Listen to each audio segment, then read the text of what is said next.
15 तक अगर सख्त डिसीजन नहीं लेती है तो हमारा फिर से कंटिन्यू करेंगे हम। तो हम यही देखेंगे कि हम जंतर मंतर पे आपको फिर से पाएंगे। वो 15 के बाद डिसाइड कर देंगे कि कौन सी जगह होगी, हम किस जगह वापस प्रोटेस्ट शुरू करेंगे, लेकिन 15 तक हम अभी कुछ नहीं करेंगे। विनेश को लेके कई लोग सवाल पूछ रहे हैं, अब मैं ये क्लियर कर देती हूँ, मैं बजरंग विनेश हम एक है और एक ही रहेंगे। बार बार हम ये बोल रहे हैं। विनेश का ना आने का रीज़न है कुछ इन्वेस्टिगेशन है, कुछ और लीगल कार्रवाई है, वो भी संभालनी पड़ती है, तो मिल बांट के हम काम कर रहे हैं। तो ये अफवाह और ये गलत कुछ भी ना फैलाएं कि विनेश नहीं आई है, वो नहीं आया है, एक मीटिंग में मैं नहीं गई तो साक्षी अलग हो गई, इसने जॉब ज्वाइन कर ली है, तो ये गलत न्यूज़ ना चलाओ। हम तीनों एक ही हैं और हमारा डिसीजन है। जगबीर जी के बयान हुए हैं, उसमें भी कहा है कि उन्होंने बयान में ये कहा है कि गलत जगह पर टच करते थे, इस तरह की। हाँ, वो तो विटनेस होंगे उस कंपटीशन में। देखो मैं तो नहीं थी, लेकिन ज़रूर उन्होंने बताया होगा तो ज़रूर होगा। साक्षी जी, सवाल उठ रहा है कि अभी क्यों बोले हैं जगबीर सिंह जी, जब इतने समय से आपका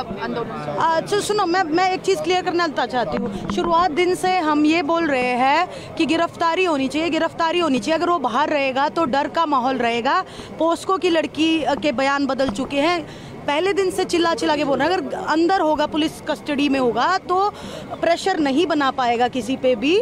तो शुरुआत से यही है, पहले अरेस्ट करो देन इन्वेस्टिगेशन करो, वरना तो धीरे धीरे वही कल विनेश ने भी ट्वीट किया है, धीरे धीरे लड़कियां टूट जाएंगी। हम कब तक लड़ेंगे? कल वो उसी के घर में पहलवान को ले जाया गया और ये तस्वीरें सामने आई और खुद ब्रिजभूषण अंदर था। ये सब चीजें तो कितना गलत कर रही है दिल्ली पुलिस, आप ये देखो। मतलब अगर इन्वेस्टिगेशन या उस साइट पे लेके जा रहे हैं सिर्फ अपना उस साइट पे दिखाने के लिए कि कैसे, मतलब कौन सी जगह थी, ये सारी चीज़ें, लेकिन उसको भी इस तरीके में पेश किया जा रहा है कि ये तो ब्रिजभूषण से मिलने गए हैं, ये गए हैं। तो आप सभी मीडिया कर्मी से मेरा हाथ जोड़ के निवेदन है, ऐसी गलत न्यूज़ ना चलाइए। हमें समर्थन मिल रहा है पूरे भारत देश से, उनको गुमराह मत करो, क्योंकि हम एक सच्चाई की लड़ाई लड़ रहे हैं और हमारी बहुत हिम्मत लग रही है, बहुत मेहनत लग रही है। हम डेली टूटते हैं, फिर अपना हौसला बढ़ाते हैं, फिर ऊपर से आप गलत न्यूज़ चलाते हो, इससे हम बहुत मानसिक परेशान होते हैं। तो अगर आप समर्थन नहीं दे सकते तो आप गलत न्यूज़ भी ना चलाएं। एशियन गेम्स जब खेलेंगे, जब ये सारा मुद्दा सॉल्व होगा, वरना मैंने अभी बोला है हम डेली किस मानसिक उससे गुजर रहे हैं, आप लोग नहीं समझ सकते हो। प्राथमिकता यही है कि अगर ब्रिजभूषण गिरफ्तार नहीं होता तो जांच प्रभावित होती रहेगी, ये आप कह रही है। हाँ बिल्कुल, हो गया ना एक केस, वो तो गया, आपके आगे ही हुआ है। 161 के बयान हुए, 164 के बयान हुए, काफ़ी दिन हो गए, उसके बाद टूटने का क्या मतलब है? हमें तो खुद नहीं समझ में आ रहा है। तो प्रेशर है, और उनकी वीडियो उठा के देख लो, लड़की के फादर की, बोल रहा है हम पे प्रेशर है, डर है, घबराहट है। क्या साक्षी इसी तरह का प्रेशर अब बाकी लोगों पे भी है जो कंप्लेनेंट्स हैं?